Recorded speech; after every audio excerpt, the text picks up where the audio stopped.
is English Tutor Hub official channel, and welcome back to our English lesson where learning English feels like art. And today, let's learn deep meaning of social media interactions, poke and tugged. Let's get started. Deep meaning of social media interactions, poke and tugged. Social media interactions may look simple, but they often carry hidden meanings and emotions.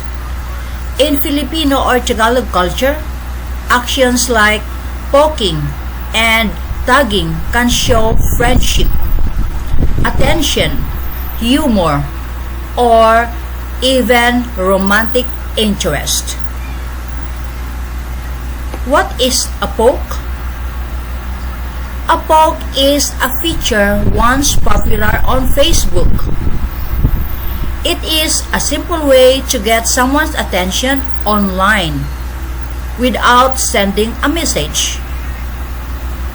In Tagalog context, nag-poke siya may mean naalala ka niya.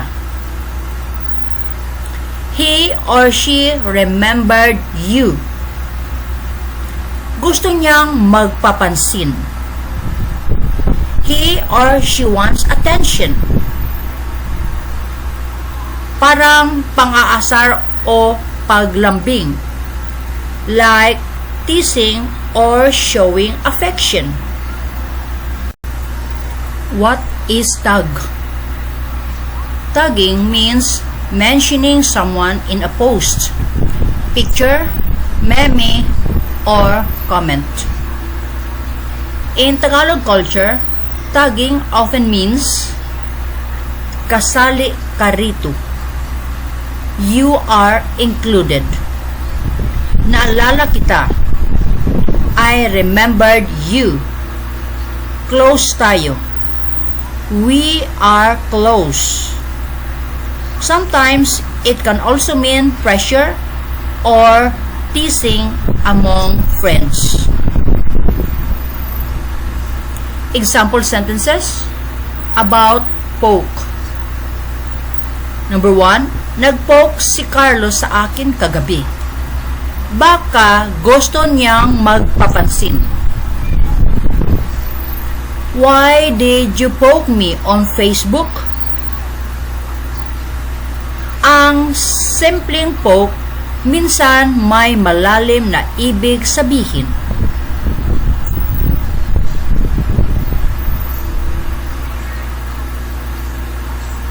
About tag. Number 1, tinag niya ako sa meme kasi alam niyang matatawa ako. Number 2, my friends tag me in the graduation photo. Number 3, kapag tinatag ka palagi, ibig sabihin, importante ka sa grupo. A. Multiple choice. Number 1, what does a poke usually mean? A. Blocking someone. B. Getting someone's attention. C. Deleting a friend. Answer is, what does a poke usually mean? It's letter B. Getting someone's attention. Number 2, why do Filipinos usually tag friends in memes? A. To include or remember them. B. To report them.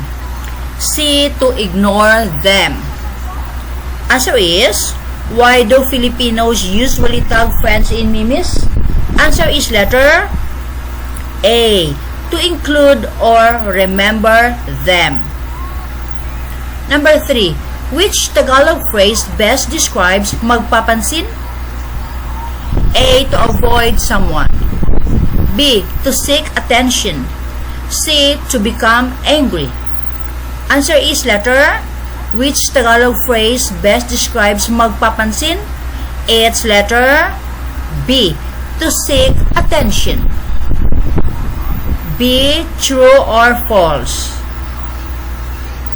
Number 4, tagging someone can show friendship. Answer is, it is true. Number 5, a poke always means anger. It is false. Number 6, social media interactions can have emotional meaning. It's true.